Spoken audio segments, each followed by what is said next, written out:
نحمد و نصلی علی رسول الکریم اما بعد فاعوذ باللہ من الشیطان الرجیم بسم اللہ الرحمن الرحیم۔ ہم قرآن مجید کی تفسیر کر رہے ہیں اور آج کا سبق سورہ آل عمران کی آیت نمبر 18 سے ہے، تو انشاءاللہ ہم شروع کرتے ہیں۔ اعوذ باللہ من الشیطان الرجیم بسم اللہ الرحمن الرحیم۔ شہد اللہ انہ لا الہ الا هو والملائکۃ واولو العلم قائما بالقسط لا الہ الا هو العزیز الحکیم۔ اس کا ترجمہ ہے، اللہ تعالیٰ، فرشتے اور اہل علم اس بات کی گواہی دیتے ہیں کہ اللہ کے سوا کوئی معبود نہیں، وہ عدل کے ساتھ دنیا کو قائم رکھنے والا ہے، اس غالب اور حکمت والے کے سوا کوئی عبادت کے لائق نہیں۔ پیچھے جو کہ اللہ سبحانہ وتعالیٰ نے پچھلی آیت میں انسان کو ایک طرح سے مقصد حیات بتایا کہ انسان کے اس دنیا میں اللہ تعالیٰ نے جو زندگی دی ہے، جو نعمتیں دی ہیں، وہ سب کے سب اس لیے ہے کہ انسان اس زندگی میں اللہ کی نعمتوں کو اللہ کی احکامات کی روشنی میں ان کی اللہ کی مرضی کے مطابق ان کو استعمال کرے اور دنیا میں ان سے اللہ کی رضا کما لے، ایسے کام کر لے کہ اللہ اس سے راضی ہو جب وہ اس دنیا سے رخصت ہو۔ انسان جس کو اللہ نے ایک عارضی اختیار دیا ہے، جب وہ اپنی خواہشات کے اصول میں اللہ کی حدود سے تجاوز کرنے کی کوشش کرتا ہے تو اللہ کے عدل و قسط میں بگاڑ کرنے کی کوشش کرتا ہے۔ دیکھیں، جب بھی آپ دیکھیں گے کہ جہاں عدل نہیں ہوگا وہاں پر کیا ہوگا؟ عدل اور انصاف کا اپوزٹ کیا چیز ہوتی ہے؟ اگر انسان عدل اور انصاف کے طریقے پر نہیں چلتا تو پھر اس کا طریقہ کون سا ہو سکتا ہے؟ ظلم کا، ہے نا؟ ظلم کا طریقہ ہوتا ہے۔ عدل اور انصاف کے اپوزٹ کیا چیز ہے؟ ظلم ہے۔ تو جب انسان کہ اللہ کو عدل پسند ہے، اللہ نے کائنات کو عدل سے بنایا ہے، کائنات کی ہر چیز ہمیں بتاتی ہے کہ اس کا نظام عدل کے ساتھ چل رہا ہے، تو پھر اگر انسان ظلم کے راستے پر چل جاتا ہے اور وہ ظلم کرنا اپنے لیے جیسے جائز سمجھتا ہے تو پھر اللہ کی زمین پر بگاڑ پیدا ہوتا ہے۔ آج جو زندگی دنیا میں اتنی زندگی مشکل ہو رہی ہے نا، جتنے لوگ پریشان ہیں، کتنی دنیا میں آفتیں مچی ہوئی ہیں، تو اس کی سب سے بڑی وجہ کیا ہے؟ کہ انسانوں نے ظلم کی راہ اختیار کر لی ہے۔ اگر ہر انسان اللہ کے بتائے ہوئے طریقے پر صحیح طریقے سے چلے تو دنیا میں یہ سارے جو آفتیں مصیبتیں آئی ہوئی ہیں وہ نہ ہوں، تو پھر اللہ کا عدل کا انصاف کا جو سسٹم ہے وہ بگڑتا ہے جب انسان اپنی منمانی کرتا ہے۔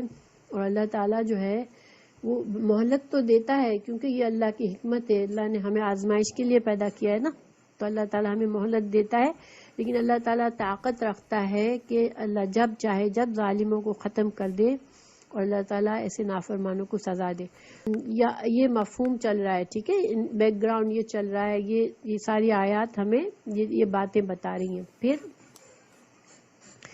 آگے اللہ سبحانہ تعالیٰ نے آج کی آیت سے کیا ہے؟ دیکھیں، اللہ تعالیٰ کی گواہی کیا ہے کہ اللہ عدل کے ساتھ قائم ہے اور عدل کے ساتھ اس نے کائنات کو قائم کیا ہے۔ اللہ تعالیٰ نے انسانوں کے لیے بھی یہی پسند کیا کہ وہ عدل کے ساتھ رہے اس دنیا میں۔ پھر اللہ تعالیٰ نے دوبارہ فرمایا لا الہ الا اللہ هو العزیز الحکیم، کہ توحید کے ساتھ دوبارہ اللہ سبحانہ تعالیٰ نے دوسری صفت کیا لائی اللہ تعالیٰ کی؟ العزیز الحکیم۔ تو گویا یہ اللہ تعالیٰ کا کہنا ہے، یہاں پر یہ مقصد ہے کہ جو اللہ خود قائم ہے انصاف پر، جو انصاف کو پسند کرتا ہے، جس نے انسانوں کو ایک مختصر سا اختیار دیا ہے دنیا میں کہ وہ اپنی من مانی کریں، باقی تو کائنات کی ہر چیز اللہ کی فرما بردار ہے، صرف انسانوں کو اور جنوں کو اللہ نے اختیار دیا ہے۔ تو اگر وہ اللہ کے عدل کو قائم نہیں کریں گے تو اللہ غالب ہے، اللہ زبردست ہے، تو وہ پکڑنے پر قادر ہے، اللہ ان کو سزا دینے پر قادر ہے، اس لیے یہ صفت آئی العزیز کی۔ اور الحکیم کی صفت سے پتہ چلتا ہے کہ اللہ تعالیٰ جو مہلت دیتا ہے لوگوں کو، جو خرابی کرنے کا موقع دیتا ہے کہ ٹھیک ہے کر لو تم، اگر تم اپنی منمانی کر رہے ہو تو وقتی طور پر کر لو، تو یہ اللہ کی حکمت ہے۔ اللہ تعالیٰ کی حکمت کے تحت کسی کو بھی کچھ، ورنہ اللہ کا آپ کو پتہ ہے کہ اللہ کی مرضی کے بغیر تو ایک پتا بھی نہیں ہل سکتا۔ تو اگر بڑی بڑی نافرمانیاں لوگ کرتے ہیں، بہت بہت ظلم کرتے ہیں دنیا میں، تو یہ صرف اللہ کی حکمت ہے کہ اللہ نے ایک مہلت سے، اللہ تعالیٰ امتحان لے رہے ہیں جو کہ انسانوں کا، تو اللہ تعالیٰ کی حکمت ہے۔ تو گویا توحید کے ساتھ ساتھ اللہ کی عدل کی صفت آئی، اور توحید کے ساتھ اللہ کی عزیز اور حکیم کی صفت آئی کہ اللہ تعالیٰ چاہتا ہے کہ بندوں کو جو اختیار دیا گیا ہے اس کے تحت وہ انصاف قائم کرے، اور اگر نہیں کریں گے تو اللہ تعالیٰ زبردست ہے، وہ بدلہ لے سکتا ہے، سزا دے سکتا ہے۔ اور اگر اللہ نے تم کو مہلت دی ہے تو یہ سمجھ لو کہ یہ اللہ کی حکمت ہے، ٹھیک ہے۔ یہ تو ایک طرح سے مختصر سا ترجمے کے ساتھ ایکسپلینیشن ہے۔ اب ہم اگر آگے بڑھتے ہیں کہ دیکھیں یہاں اللہ تعالیٰ نے فرما دیا کہ اللہ نے گواہی دی، ٹھیک ہے، لیکن کس طرح گواہی دی اس کی وضاحت کوئی نہیں ہے ان آیات میں۔ یہ آیات مختصر طور پر ہم کو بتا رہی ہیں صرف کہ اللہ تعالیٰ ہمیں اس بات سے آگاہ کر رہے ہیں کہ اللہ ایک ہی ہے، اپنی توحید سے آگاہ کر رہے ہیں اور اپنے قائم بالقسط ہونے سے آگاہ کر رہے ہیں، لیکن ہمیں یہاں پر کوئی بھی اس کے دلیل نہیں دی۔ تو اس کے دلائل کہاں ہے؟ قرآن میں بہت سی جگہوں پر ہے، ٹھیک ہے۔ تو اس کے بارے میں ہم تھوڑا سا دیکھتے ہیں کہ کہاں سے کیسے ہمیں یہ دلائل ملتے ہیں، اللہ تعالیٰ کی یہ گواہی، یہ آگاہ کرنا ہمیں کہاں سے پتہ چلتا ہے، ٹھیک ہے۔ جو کہ ہمیں بتایا گیا کہ اللہ تم کو آگاہ کرتا ہے، لیکن کیسے آگاہ کیا ہے اس کی تفصیل میں انشاءاللہ آگے بتاتی ہوں۔ تو قرآن میں بہت سی جگہوں پر اس کی وضاحت کی گئی ہے۔ کیسے؟ دیکھیں قرآن میں نظام کائنات کے بارے میں آیات آئی، اور جو وہ ہمیں بتاتی ہیں کہ نظام کائنات کی گواہی ہمیں بتاتی ہے کہ اللہ جو ہے وہ گواہی دے رہا ہے اپنے عدل کی۔ تو وہ کیسے؟ دیکھیں کائنات کی ہر چیز جو ہے ایک نظام اور ضبط کے ساتھ، اپنے خالق کی فرما برداری کے ساتھ ایک مخصوص کام میں لگی ہوئی ہے۔ کوئی چیز اپنی ذمہ داری کو پورا کرنے میں کسی قسم کی کوتاہی یا بد نظمی کا مظاہرہ نہیں کرتی۔ اور یہ تو بات، اس کو تو وضاحت کرنے کی بھی ضرورت نہیں ہے، آپ لوگوں کو پتہ ہے کہ کس طرح سے بارش ہوتی ہے، کس طرح سے پہاڑ اپنی جگہ پہ قائم رہتے ہیں، کس طرح زمین کے اندر کشش ہے کہ وہ اس کشش کی وجہ سے ہمارے لیے ایک انوائرمنٹ ہے کہ ہم چلتے ہیں صحیح طرح سے، دنیا پہ بستے ہیں۔ تو یہ ہر چیز، ایک ایک چیز کائنات کی ہمیں بتاتی ہے کہ، اور اس میں اللہ تعالیٰ نے کئی آیات میں ان چیزوں کا ذکر کیا ہے۔ جو آگے میں آپ لوگوں کو بتاتی ہوں کون سی آیات ہیں، ایک دو مثال کے طور پر بتاؤں گی، اس لیے کہ بے شمار آیات ہیں جو اللہ تعالیٰ نے کائنات کی چیزوں کا ذکر کیا ہے کہ کس طرح سے اللہ تعالیٰ نے کہ کائنات کی چیزیں ہمیں گواہی دے رہی ہیں۔ اگر ہم ان پر غور کریں تو ہمیں فوراً پتہ چلتا ہے نمبر 1 کہ اللہ ان کا بنانے والا صرف ایک ہی ہے، ٹھیک ہے، کیونکہ یہ ساری چیزیں ایک ہم آہنگی کے ساتھ کام کر رہی ہیں۔ ہر کوئی جیسے ایک چیز دوسرے کی مدد کرتی ہے، جس طرح سے دیکھیں بارش کے لیے سمندر سے پانی اٹھتا ہے، پھر بادل جمع ہوتے ہیں، پھر بادل سے برستا ہے، یعنی اس میں ہر زمین سے لے کر آسمان تک ہر چیز کی کا عمل جو ہے وہ شامل ہوتا ہے۔ تو یہ ہم آہنگی ہمیں کیا بتاتی ہے کہ یہ ایک ہی خالق نے سب کچھ بنایا ہے۔ اگر الگ الگ خالق ہوتے تو یہ چیزیں مل جل کر کام نہ کرتی، ٹھیک ہے۔ تو یہ اس کا مطلب ہوا کہ یہ آیات جس میں آسمان کا ذکر ہے، زمین کا ذکر ہے، چاند سورج کا ذکر ہے، یہ سب ہمیں توحید کا سبق دیتی ہے، نمبر 1، ٹھیک ہے۔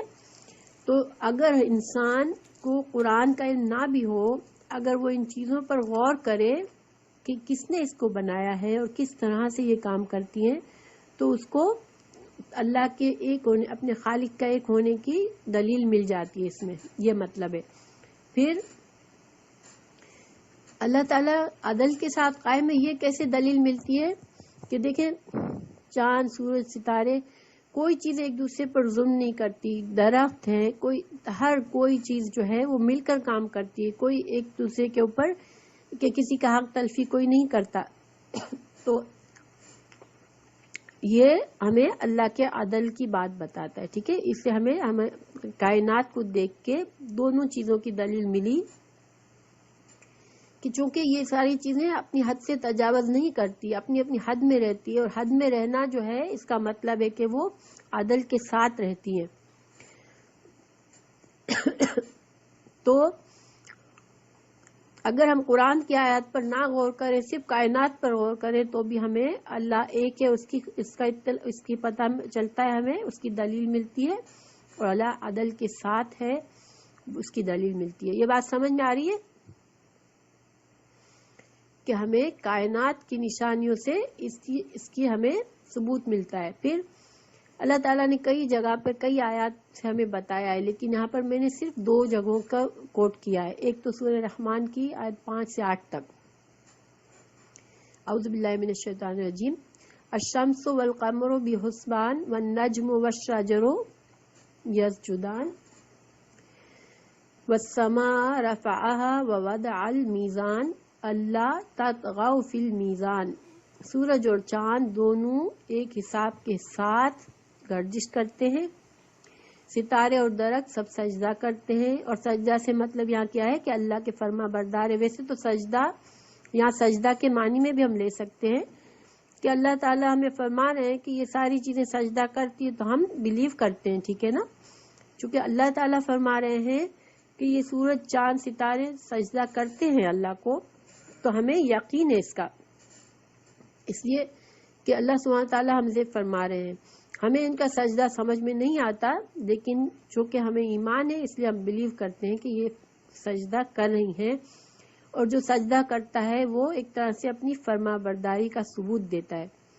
تو یہ ساری چیزیں اللہ کی فرما بردار ہیں، اور اس نے آسمان کو بلند کیا اور اس میں ایک میزان رکھی، اور تم بھی میزان کے معاملے میں تجاوز نہ کرو بلکہ وزن کے انصاف کے ساتھ قائم کرو. تو یہ سورہ الرحمن کی ہے. اچھا، اب سورہ یاسین میں آیت نمبر 40. لَلشَّمْسُ يَنبَغِي لَهَا أَن تُدْرِكَ الْقَمَرَ وَلَلَّيْلُ سَابِقُ النَّهَارِ وَكُلٌّ فِي فَلَكٍ يَسْبَحُونَ. نہ سورج کے بس میں ہے کہ وہ چاند کو جا پکڑے، اور نہ رات دن پر سبقت لے جا سکتی ہے، سب ایک ایک فلک میں تیر رہے ہیں. یعنی کہ سب اپنی اپنی اللہ کی قائم کی ہوئی حدود کی پابندی کر رہے ہیں. تو یہ تھی دلیل جو اللہ سبحانہ تعالیٰ نے یہاں پر آیت نمبر 18 میں ہم نے پڑھا کہ اللہ تعالیٰ گواہی دے رہا ہے، یا اللہ تعالیٰ آگاہ کر رہا ہے اپنے توحید کا اور اپنے عدل کا. تو یہ ہمیں اس کی ایک دلیل کہاں سے ملی؟ قرآن میں، کائنات کی چیزوں میں. ٹھیک ہے. اچھا، اب دوسری قرآن میں ہی اللہ سبحانہ تعالیٰ نے پچھلی قوموں کے حالات، ان کے عروج، ان کے زوال کا ذکر کیا ہے.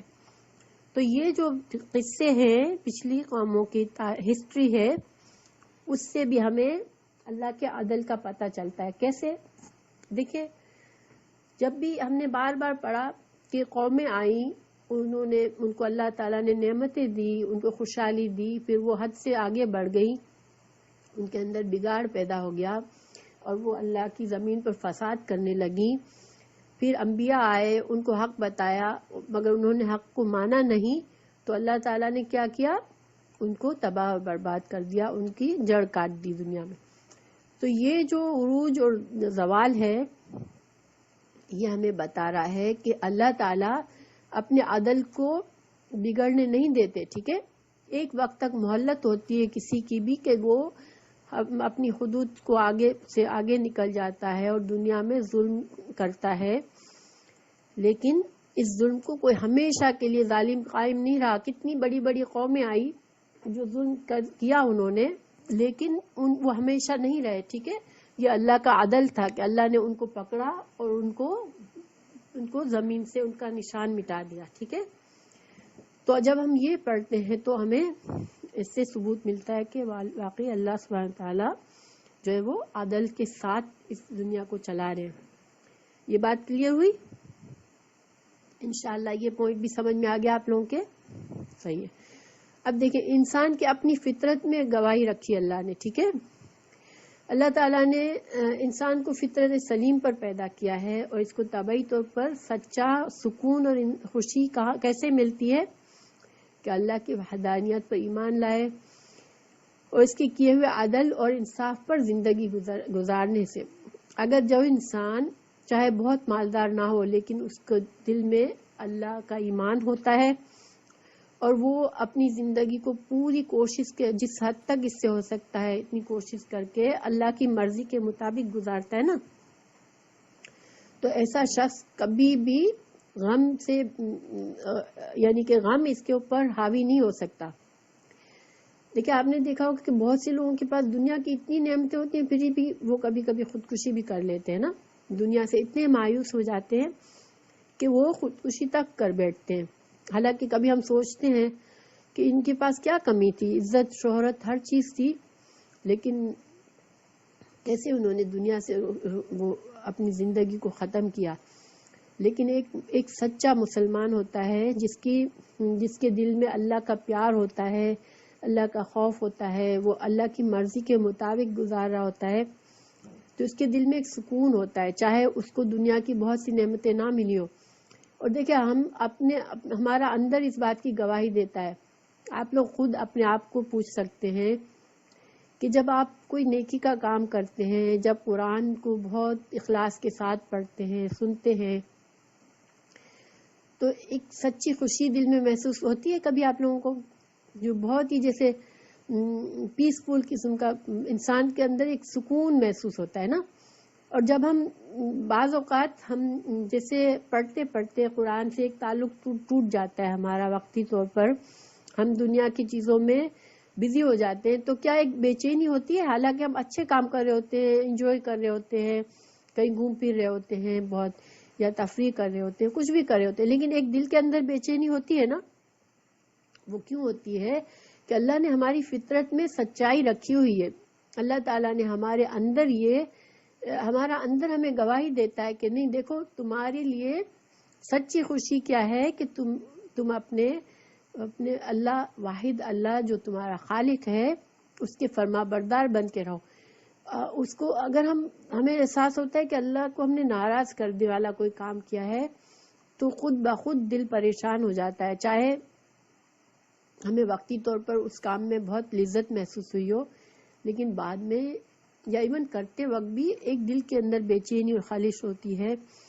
تو یہ ہمارے اندر کی گواہی ہے کہ اللہ کی توحید اور اللہ کا عدل، کہ اللہ تعالیٰ کو کیا پسند ہے، عدل کا طریقہ پسند ہے کہ میرے بندے میرے فرما بردار بن کے رہیں، جس طرح اللہ نے چاہا ہم ایسے بن کے رہیں، تو اس سے ہمارے دل میں سچی خوشی محسوس ہوتی ہے۔ آپ نے دیکھا ہوگا بعض لوگ کہ دین کی بات پر اتنے مضبوط ہوتے ہیں کہ وہ اس سے ہٹنے کے لیے اپنی جان تک دینے کو تیار ہو جاتے ہیں۔ سبحان اللہ، ان کا ایمان اتنا مضبوط ہوتا ہے کہ ان کے نزدیک کوئی اور خوشی نہیں ہوتی، اللہ کو ناراض کرنے کے بعد کوئی خوشی ان کے دل میں نہیں رہتی۔ تو اللہ تعالی ہمیں بھی ایسی محبت دے اپنی کہ انشاءاللہ ہمارے لیے آسان ہو جائے۔ دیکھیں آج ہمارے لیے آسان نہیں ہے بہت کہ ہم اللہ کی رضامندی کے مطابق چلیں، اور ہم چاہتے بھی ہیں مگر ہم ہر کام اللہ کی خوشنودی کے لحاظ سے نہیں کر پاتے۔ ہمارے لیے بہت سے ہرڈلز ہیں، ہمارے اندر بہت کمزوریاں ہیں، تو یہ اللہ سبحانہ تعالیٰ ہی کر سکتے ہیں کہ ہم اللہ کے دین پر ایسے جم جائیں کہ ہماری سچی خوشی بس اسی میں ہو سب، اور ہمارے لیے آسانی اسی میں ہو کہ اللہ کے راستے پہ ہم چلتے رہیں۔ تو یہ اللہ تعالیٰ اگر ہمیں ایسا کر دے تو اللہ تعالیٰ کی بہت بڑا ہم پر انعام ہوگا۔ اللہم اجعلنا منہم، آمین۔ تو اس کی قرآن میں بھی قرآن کی آیت بھی ہمیں یہ بات بتاتی ہے۔ کیسے بتاتی ہے؟ اللہ تعالیٰ فرما رہے ہیں اعوذ باللہ من الشیطان الرجیم فَأَقِمْ وَجْهَكَ لِلدِّينِ حَنِيفًا فِطْرَتَ اللَّهِ الَّتِي فَطَرَ النَّاسَ عَلَيْهَا لَا تَبْدِيلَ لِخَلْقِ اللَّهِ ذَلِكَ الدِّينُ الْقَيِّمُ ولیکن اکثر الناس لا یعلمون، بس اے نبی صلی اللہ علیہ وسلم اور نبی صلی اللہ علیہ وسلم کے ماننے والوں، ان کے پیروی کرنے والوں، تم سب یکسو ہو کر اپنا رخ اس دین کی سمت کر دو اور جما دو، قائم ہو جاؤ اس فطرت پر جس پر اللہ نے انسانوں کو پیدا کیا۔ اس آیت میں اللہ تعالی ہمیں بڑے پیار سے مخاطب کر رہے ہیں کہ اللہ کے نبی کو مخاطب کیا پہلے، پھر اللہ تعالیٰ نے اللہ کے نبی کے ماننے والوں کو مخاطب کیا، اور یہ ایک پیار کا انداز ہے کہ ہمیں اللہ تعالیٰ ہمیں کیا فرما رہے ہیں کہ ہم یکسو ہو کر اس دین کی طرف جم جائیں، ہم ادھر ادھر نہ ہوتے رہیں، جو ہمارے اندر جو ایک بے چینی ہے، کبھی دین پر چلتے ہیں، کبھی ہٹ جاتے ہیں، کبھی ادھر مڑ گئے، کبھی ادھر مڑ گئے، تو ہمیں یکسو بن جانا ہے انشاءاللہ، اور ہمیں اس فطرت پر قائم ہونا ہے جو اللہ نے فطرت ہمیں دی ہے۔ وہ فطرت کیسی ہے کہ اللہ کے لیے فرما برداری کی فطرت ہے، تو ہم ایسے بن جائیں انشاءاللہ۔ تو یہ اللہ تعالیٰ نے ہمیں دلیل دی ہے۔ تو میں یہ ساری وضاحت میں کس لیے کر رہی ہوں کہ اوپر ہمیں اللہ تعالیٰ نے ہمیں کہا کہ اللہ تعالیٰ گواہی دیتا ہے، تو میں اس کی وضاحت کر رہی ہوں، ٹھیک ہے، کہ کہاں کہاں پہ گواہی دی ہے اللہ نے۔ پھر اللہ تعالیٰ نے چوتھی بات وہی الہی کی شہادت۔ دیکھیے اللہ تعالیٰ نے ایسے نہیں کیا کہ بندوں کو، حالانکہ فطرت پر پیدا کیا تھا، اللہ نے فطرت پر پیدا کیا ہے، اور جو بندہ صرف کائنات پر بھی غور کرتا ہے اس کو بھی اپنے خالق کو پہچان سکتا ہے، لیکن پھر بھی اللہ تعالیٰ نے ہم کو ایسے ہی نہیں چھوڑ دیا، ٹھیک ہے۔ دنیا میں اللہ تعالیٰ نے بے شمار رسول اور انبیاء کو بھیجا اور کتابوں بھیجے اور فرشتوں کے ذریعے وہی نازل فرمائی، جس سے اللہ تعالیٰ نے انسانوں کو توحید کا سبق دیا اور دنیا میں اللہ کے عدل قائم کرنے کے قوانین بھی بھیجے۔ تو قرآن کو بھی اللہ نے فرقان بنا کر بھیجا۔ تو یہ ساری چیزیں جو ہیں ہماری مدد کے لیے آئی، اللہ تعالیٰ نے کی طرف سے یہ وحی جو آئی، اگر ہم قرآن میں یقین رکھتے ہیں تو پھر ہمیں انشاءاللہ اللہ کے عدل اور اللہ کی توحید میں کوئی کسی قسم کا شک نہیں ہونا چاہیے، اور جب ہمیں یقین ہوگا کہ اللہ تعالیٰ عدل کو پسند کرتے ہیں تو پھر ہم اسی طریقے کو انشاءاللہ زندگی میں بھی اپنائیں گے۔ اور سچا عدل یہ ہے کہ اللہ خالق ہے تو پھر اس کو خالق مانے اور اس ہر بات میں ہم اس کی رضا کو سب سے آگے رکھیں انشاءاللہ۔ تو یہ جو ہے اتنا خلاصہ اس کا تھا گواہی کا۔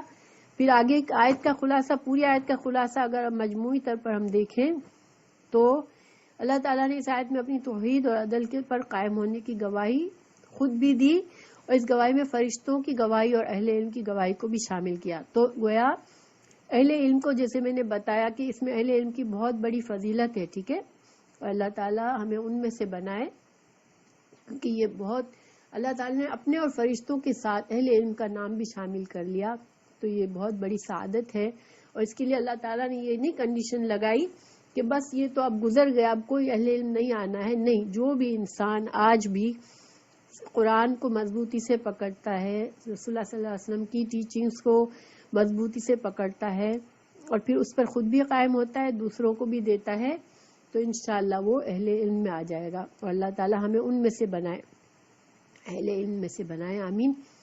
پھر اللہ نے توحید کی شہادت کے لیے انہیں خاص کر دیا، اور ان کی شہادت کو اپنے فرشتوں کی شہادت کے ساتھ جوڑ دیا، اور اسے توحید کی بہت بڑی دلیل قرار دیا۔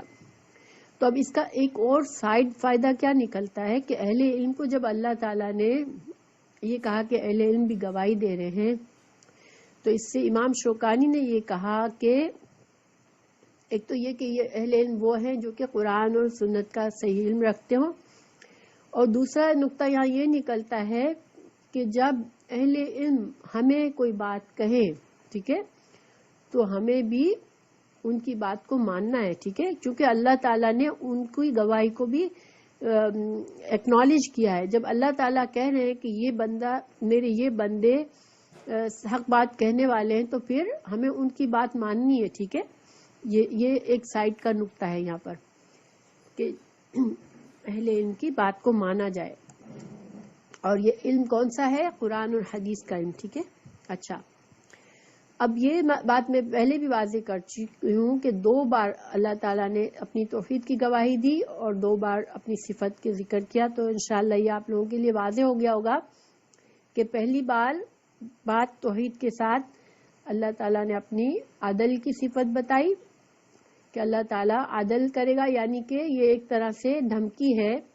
اگر ہم اس آیت کے شان نزول کے لحاظ سے دیکھیں تو یہ جو اس وفد کے لیے جو اہل کتاب آئے تھے ان کے لیے ایک دھمکی تھی کہ جو اللہ واحد ہے اور تم خود بھی اللہ کو مانتے ہو تو جان لو کہ وہ اس کی صفت عدل ہے، اور اگر تم سمجھتے ہو کہ تم اپنی منمانی کرو گے، تم صحیح دین کو نہیں مانو گے صرف دنیا کی خاطر، اور تم اپنے نفس کی خواہشات کے پیچھے چلو گے، تو پھر اللہ کا عدل ہے کہ وہ اللہ تم کو سزا دے. ٹھیک ہے، ایک طرح سے ان کو دھمکی تھی. اور دوسری دھمکی ان کو یہ تھی کہ اللہ عزیز اور حکیم ہے، تو اللہ غالب ہے. اللہ یہ نہیں کہ اللہ تعالیٰ تم کو نہیں پکڑ سکتا. ٹھیک ہے، تم کو اگر مہلت ملی ہے تو یہ اللہ کی حکمت ہے، ورنہ اللہ زبردست ہے اور اللہ اگر چاہے تو کسی وقت بھی کسی کو پکڑ سکتا ہے.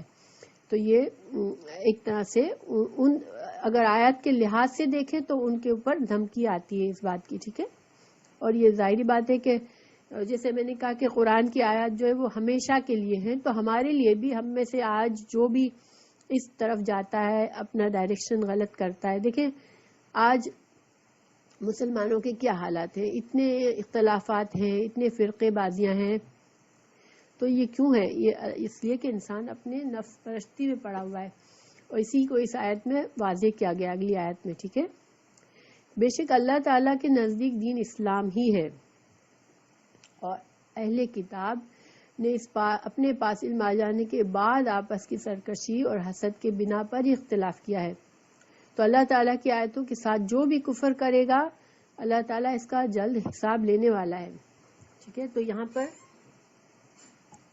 ہمیں جیسے کہ پچھلے سبق سے تعلق چلتا آ رہا ہے کہ اللہ تعالیٰ یہاں فرما رہے ہیں کہ اللہ کے نزدیک دین اسلام ہے، کیونکہ یہ جو یہود اور نصارہ ہیں وہ بھی تو اپنے آپ کو اللہ کے دین پر سمجھتے ہیں نا. وہ لوگ بھی سمجھتے ہیں کہ ہم اہل کتاب ہیں، ہم اللہ کے دین پر ہیں.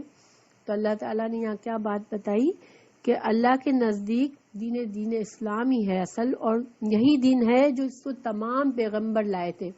کوئی یہودیت یا نصرانیت کو لے کر نہیں آئے تھے کوئی بھی پیغمبر. ٹھیک ہے، یہ جو یہودی اور نصارہ اور نام ہے یہ تو انہوں نے خود بنا لیا اپنے، ورنہ اللہ تعالیٰ نے تو حضرت ابراہیم کو بھی مسلمان کہا، اور ہم اس کے سورہ بقرہ میں پڑھ چکے ہیں کہ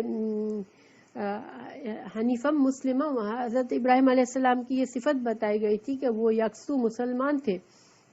تو پھر حضرت ابراہیم علیہ السلام کے بعد جو حضرت موسیٰ علیہ السلام آئے، حضرت عیسیٰ علیہ السلام آئے، تو ان کے ماننے والے کیسے یہود اور نصارہ بن گئے. ٹھیک ہے، تو اللہ کے نزدیک تو شروع سے دین اسلام ہی تھا. ٹھیک ہے، اور اب بھی اسلام ہی ہے. تو اب جو ہے محمد صلی اللہ علیہ وسلم اس دین کی کامل ترین شکل میں اس کو پیش کر رہے ہیں. ٹھیک ہے، تمہارے سامنے. اور یہ جو دین ہے یہ تمام انسانوں کو ایکچولی یہ بات بتائی جا رہی ہے کہ اللہ کا دین اسلام ہے، شروع سے یہی دین رہا ہے. تو اور دین جو ہے یہ مکمل دین ہے. تو اب یہود اور نصارہ کا یہ کہنا کہ ہم بھی تو اللہ کو ماننے والے ہیں، ہم بھی جنت میں جائیں گے، تو پھر اس کی نفی یہاں پر ہے، کیونکہ وہ اگر اللہ کے صحیح دین میں کیا کیا چیزیں شامل ہے. دیکھیں صحیح دین کو اگر ماننا ہے تو پھر کیا کیا ماننا ہے. پہلی بات اللہ کو ایک ماننا ہے. ٹھیک ہے، اللہ کی توحید کو ماننا ہے. پھر دوسری بات صحیح عقیدہ دین کا رکھنا ہے، یعنی کہ جن لوگوں نے کیا کیا کہ اللہ کو تو مانا، پھر ساتھ میں حضرت عیسیٰ علیہ السلام کو اللہ بنا دیا، اور نصارہ یہودیوں نے حضرت عزیر علیہ السلام کو الہ بنا دیا. تو اس طرح سے یہ عقائد، ان کے عقائد جو تھے وہ خراب تھے، بگڑے ہوئے تھے، اور آج مسلمانوں کے بہت سے عقائد بگڑے ہوئے ہیں. تو صحیح دین میں کیا کیا چیزیں شامل ہے؟ اللہ کی توحید کا مکمل قبول کرنا، پھر اپنے عقیدے کو صحیح رکھنا، ٹھیک ہے، پھر اللہ کو صرف اللہ کی عبادت کرنا، ہاں بالکل ہیرا پھیری نہیں کر سکتے دین میں، صرف اللہ کی عبادت کرنی ہے، اور محمد رسول اللہ صلی اللہ علیہ وسلم تمام انبیاء پر، یعنی رسول اللہ صلی اللہ علیہ وسلم پر بھی اور تمام پچھلے انبیاء پر بھی ایمان لانا ہے۔ یہود اور نصارہ نے، یہودیوں نے حضرت عیسیٰ کو بھی نہیں مانا، رسول اللہ صلی اللہ علیہ وسلم کو بھی نہیں مانا، عیسائیوں نے حضرت عیسیٰ علیہ السلام کو مانا تو رسول اللہ صلی اللہ علیہ وسلم کو نہیں مانا، تو نہیں، یہ دین نہیں ہے، پارشلی دین نہیں ہوتا۔ اللہ تعالیٰ کے تمام انبیاء پر ایمان لانا ضروری ہے، اور ان کو اللہ کے نبی، انبیاء کو اللہ کے رسول اور نبی ماننا ضروری ہے، اور ان کے میسج کو حق تھا یہ ماننا ضروری ہے۔ تو الحمدللہ صحیح عقیدہ اسلام میں یہی ہے، ہم لوگوں کو، ہم سب اللہ کے تمام انبیاء پر ایمان رکھتے ہیں کہ یہ اللہ کے نبی تھے، اللہ کے رسول تھے، اور ہم سب کی عزت کرتے ہیں، اور ہم فرما برداری اور رسول اللہ صلی اللہ علیہ وسلم کی کرتے ہیں، کیونکہ آپ صلی اللہ علیہ وسلم کو فائنل بک دے دی گئی، اور نبی صلی اللہ علیہ وسلم کو آخری نبی تسلیم کرنا یہ بھی دین کا حصہ ہے، ٹھیک ہے، اور قرآن اور حدیث میں جو بھی عقائد اور اعمال بتائے گئے ان پر دل سے، زبان سے، عمل سے ایمان لانا یہ بھی دین میں شامل ہے۔ تو اس طرح سے جو ایمان لاتا ہے تو وہ پھر مسلمان ہے۔ تو اس طرح سے یہاں پر یہود اور نصارہ کو یہ ایک تنبیہ دے دی گئی، بتا دیا گیا، اور باقی سارے ظاہری بات ہے کہ آج مسلمانوں کے لیے بھی یہ جاننا ضروری ہے کہ دین اسلام اصل میں کیا ہے۔ مسلمان بھی اختلافات میں پڑے ہوئے ہیں، تو اختلاف تو ہونا ہی نہیں چاہیے، جب سب اللہ ہی کو مانتے تو اختلاف کیوں ہو رہا ہے؟ تو اس لیے ہو رہا ہے کہ لوگ اپنی خواہشات کی پیروی میں پڑے ہوئے ہیں۔ پھر یہاں قرآن سے دلیل ہے کہ وَمَن يَبْتَغِ، دوسری جگہ بھی قرآن میں اللہ تعالیٰ نے فرما دیا سورہ آل عمران 85 میں کہ نبی صلی اللہ علیہ وسلم کی رسالت پوری انسانیت کے لیے ہے، اور اگر رسول اللہ قرآن کریم وَمَن يَبْتَغِ غَيْرَ الْإِسْلَامِ دِينًا فَلَن يُقْبَلَ مِنْهُ، کہ اسلام کے بغیر علاوہ کوئی بھی دین اگر کوئی چاہے گا تو وہ دین قبول نہیں کیا جائے گا، وَهُوَ فِي الْآخِرَةِ مِنَ الْخَاسِرِينَ، اور آخرت میں ایسا انسان جنت میں نہیں جائے گا۔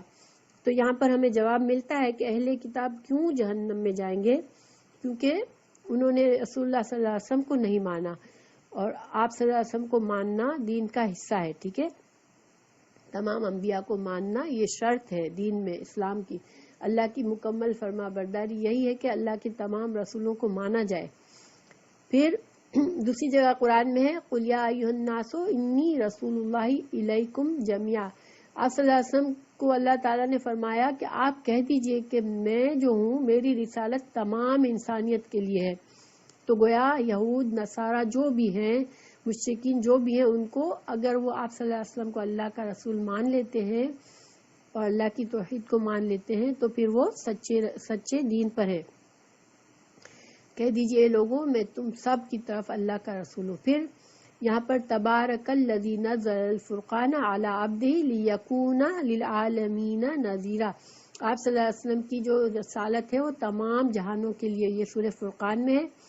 پھر حدیث میں بھی آپ صلی اللہ علیہ وسلم کی حدیث بھی موجود ہے، یہ صحیح مسلم کی حدیث ہے، آپ صلی اللہ علیہ وسلم نے فرمایا قسم ذات کی جس کے ہاتھ میں میری جان ہے، جو یہودی یا نصرانی مجھ پر ایمان لائے بغیر فوت ہو گیا وہ جہنمی ہے۔ تو یہاں پر ہمیں اس کی دلیل ملتی ہے کہ اگر کتنے بھی دنیا میں بظاہر نیک کام کر رہے ہو لیکن وہ آپ صلی اللہ علیہ وسلم کو اللہ کا نبی نہیں مانتے تو پھر ان کا دین ایکسیپٹیبل نہیں ہے، ٹھیک ہے، چونکہ یہ دین کی ایک شرط ہے کہ تمام انبیاء کو مانا جائے۔ پھر دوسری حدیث ہے صحیح بخاری اور مسلم میں بعثت الی الاحمر والاسود، میں احمر اور اسود یعنی تمام انسانوں کے لیے نبی بنا کر بھیجا گیا ہوں۔ تو اسی لیے آپ صلی اللہ علیہ وسلم نے اپنے وقت کے تمام جو بادشاہ تھے، بڑے بڑے سردار تھے، ان سب کو خطوط بھیج کر اطلاع بھی دی تھی اسلام کی، ٹھیک ہے، اسلام کی دعوت دی تھی. کیوں کہ یہ ضروری تھا کہ سب کو بتا دیا جائے اب کہ اب اللہ کے نبی آ چکے ہیں اور ان پر ایمان لانا ضروری ہے. تو یہ جو ہے یہ سب کچھ، یعنی اگر تم اپنے آپ کو، اگر یہود اور نصارہ تم اپنے آپ کو سمجھتے ہو کہ ہم اللہ کے دین پر ہیں، تو تم جب تک رسول اللہ صلی اللہ علیہ وسلم کو نہیں مانو گے جب تک تم اس دین پر نہیں ہو، ٹھیک ہے. ابھی اللہ تعالیٰ آگے فرما رہے ہیں کہ یہ اختلافات جو ہوئے ہیں وہ اس لیے نہیں ہوئے کہ لوگوں کو دین سمجھ میں نہیں آیا، ٹھیک ہے. جب یہود اور نصارہ کو دین بتایا گیا تو آپ صلی اللہ علیہ وسلم نے کی نشانیاں بتائی گئی، تو انہوں نے یہ نہیں تھا کہ ان کی سمجھ میں نہیں آیا تھا کہ اللہ کے یہ آخری نبی ہے، وہی نبی ہے جس کا ہم انتظار کر رہے تھے، یا یہی اب یہ ان کو ماننا ہی ہمارے دین کے لیے ضروری ہے. یہ سب کچھ ان کو پتا تھا، لیکن انہوں نے کیوں اختلافات کیا کہ وہ ہر کوئی جو بھی کچھ اس کے پاس تھا اسی پر خوش تھا، وہ اسی پر قائم رہنا چاہتا تھا اور اسی میں وہ اپنی بڑائی سمجھتا تھا، ٹھیک ہے. اور آج کیا مسلمانوں میں یہ پرابلم نہیں ہے کہ میں حنفی ہوں، میں شافعی ہوں، میں فلاں ہوں، میں فلاں ہوں، اور جتنے بھی فرقے، اتنے بے شمار فرقے ہیں، اور ایک دوسرے کو کافر کہہ دیتے ہیں، ایک دوسرے کو بالکل دین سے خارج کر دیتے ہیں. تو یہ کیوں ہوتا ہے؟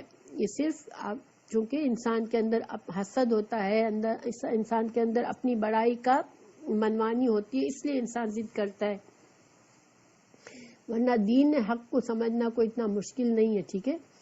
تو اللہ سبحانہ تعالیٰ مسلمانوں کی بھی اصلاح کرے. آج کتنا دل ٹوٹتا ہے کہ مسلمانوں کو مار رہے ہیں اور کتنی جنگیں ہو رہی ہیں. کہیں اسلامی پوری اتنی بڑی، اتنی مسلمان ہیں دنیا میں، لیکن کہیں سکون نہیں ہے. تو یہ سب کچھ کیوں ہو رہا ہے کہ یہ اللہ کے عدل سے ہٹے ہوئے ہیں. جب تک انسان اللہ کے عدل پر نہیں چلتا وہ خود بھی سکون نہیں پا سکتا. تو اللہ تعالیٰ ہمیں بھی اور تمام مسلمانوں کو صحیح دین پر قائم کرے، آمین. پھر اب آگے اللہ تعالیٰ نے دیکھیں یہاں تک ساری حجتیں بیان کر دی گئی، سب کچھ سمجھا دیا گیا. پھر بھی اللہ تعالیٰ اگر یہ نہیں مانتے تو اللہ تعالیٰ کیا فرما رہے ہیں کہ اگر ان سب باتوں کے بعد پھر بھی اگر وہ آپ سے جھگڑتے ہیں تو آپ ان سے کہہ دیں کہ میں اور میرے تابع دار تو اللہ تعالیٰ کے سامنے اپنا سر تسلیم خم کر دیا ہے ہم نے، اور اہل کتاب سے اور ان پڑھ لوگوں سے کہہ دیجئے کہ کیا تم بھی اطاعت کرتے ہو. بس اگر یہ بھی تابع دار بن جائے تو یقیناً ہدایت والے ہیں، اور اگر یہ روز گردانی کرتے ہیں تو آپ پر صرف پہنچا دینا ہے، اور اللہ بندوں کو خوب دیکھ بھال رہا ہے. تو یہاں پر ان کو دھمکی دے دی گئی کہ اس نبی صلی اللہ علیہ وسلم کا کام تو صرف آپ کو بتانا ہے، تم لوگ نہیں مانتے ہو تو پھر اللہ تمہارے اعمال کو دیکھ رہا ہے. تو اسلام کی حقانیت اور رسول اللہ صلی اللہ علیہ وسلم کی صداقت ثابت ہو جانے کے باوجود بھی اگر اہل کتاب کفر و عناد کی راہ اختیار کرتے ہیں تو آپ کہہ دیجئے کہ میں نے تو اپنا ظاہر و باطن اللہ کے سامنے جھکا دیا ہے، اور یہی حال میرے اتباع کرنے والے مسلمانوں کا بھی ہے. دیکھیں صحابہ کرام نے اسی طرح دین کو مانا تھا، بالکل پورے اخلاص سے. انہوں نے کبھی یہ نہیں سوچا کہ کون کس مسلک پر ہے، سب کے سب ایک مسلمان تھے، سب کا دین ایک ہی تھا، اور صحیح دین تو ایک ہی ہے نا. یہ تو لوگوں نے اپنے اختلافات کر لیے جھگڑوں کے لیے. پھر اہل کتاب اور غیر اہل کتاب سب کو کہہ دیجئے کہ تم اسلام لے آؤ گے تو صراط مستقیم پر گامزن ہو جاؤ گے، اور اگر روح گردانی کرو گے تو میرا کام صرف پیغام پہنچا دینا ہے، اور حساب تو تمہیں اللہ ہی دے گا، تم کو اللہ کو حساب دینا ہوگا. تم اگر نہیں مانو گے تو اللہ کو جواب دینا ہوگا تمہیں. اسلام کی حقانیت اور رسول اللہ صلی اللہ علیہ وسلم کی صداقت ثابت ہو جانے کے باوجود بھی اگر اہل کتاب کفر و عناد کی راہ اختیار کرتے ہیں تو آپ کہہ دیجئے کہ میں نے تو اپنا ظاہر و باطن اللہ کے سامنے جھکا دیا ہے، اور یہی حال میرے اتباع کرنے والے مسلمانوں کا بھی ہے. دیکھیں صحابہ کرام نے اسی طرح دین کو مانا تھا، بالکل پورے اخلاص سے. انہوں نے کبھی یہ نہیں سوچا کہ کون کس مسلک پر ہے، سب کے سب ایک مسلمان تھے، سب کا دین ایک ہی تھا، اور صحیح دین تو ایک ہی ہے نا. یہ تو لوگوں نے اپنے اختلافات کر لیے جھگڑوں کے لیے. پھر اہل کتاب اور غیر اہل کتاب سب کو کہہ دیجئے کہ تم اسلام لے آؤ گے تو صراط مستقیم پر گامزن ہو جاؤ گے، اور اگر روگردانی کرو گے تو میرا کام صرف پیغام پہنچا دینا ہے، اور حساب تو تمہیں اللہ ہی دے گا، تم کو اللہ کو حساب دینا ہوگا، تم اگر نہیں مانو گے تو اللہ کو جواب دینا ہوگا تمہیں۔ پھر آگے بتا دیا گیا کہ جو لوگ اللہ تعالیٰ کی آیتوں سے کفر کرتے ہیں اور ناحق نبیوں کو قتل کر ڈالتے ہیں، اور جو لوگ عدل و انصاف کی بات کہیں انہیں بھی قتل کر ڈالتے ہیں، تو اے نبی انہیں دردناک عذاب کی خبر دے دیجئے۔ اب یہ بہت بڑی دھمکی آ گئی، اور یہاں پر چونکہ ان لوگوں کے باپ دادا کے یہ عمل تھے کہ وہ انبیاء کو قتل کرتے تھے، تو اللہ تعالیٰ نے ان لوگوں کو بھی دھمکی دی، کیونکہ وہ اپنے باپ دادا کے عمل کو پسند کرتے تھے، اس سے ناپسند نہیں کرتے تھے۔ تو جو انسان گناہ کو پسند کرتا ہے چاہے گناہ نہیں کرتا تو وہ بھی گناہ گار ہے، ٹھیک ہے؟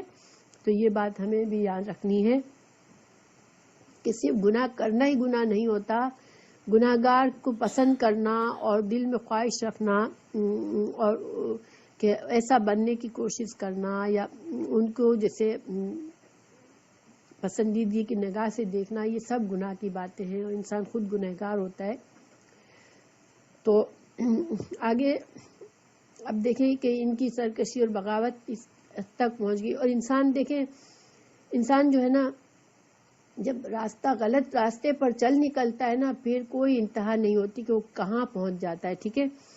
آپ دیکھیں کہ گناہ جب انسان شروع کرتا ہے تو تھوڑا شروع میں اس کے دل اندر ہلچل مچتی ہے، اس کو فیل ہوتا ہے کہ وہ گناہ کر رہا ہے، لیکن جب گناہ پر جم جاتا ہے نا، پھر وہ اس کو گناہ ہی اچھے لگنے لگتے ہیں، یہ اس کی سزا ہوتی ہے، اور وہ اتنا آگے نکل جاتا ہے کہ دیکھیں انہوں نے کیا کیا، انبیاء کو ناحق قتل کر دیا، ان لوگوں کو بھی قتل کر دیا جنہوں نے جو ان کو اچھی بات بتانے کی کوشش کرتے تھے یا جو انہیں برائی سے روکنے کی کوشش کرتے تھے۔ اور آج بھی دیکھیں یہی حال ہے، آپ کسی کو برائی کو روکنے کے لیے ذرا سختی کرنے کے لیے اگر کوشش کریں تو آپ کی جان پر بنے گی۔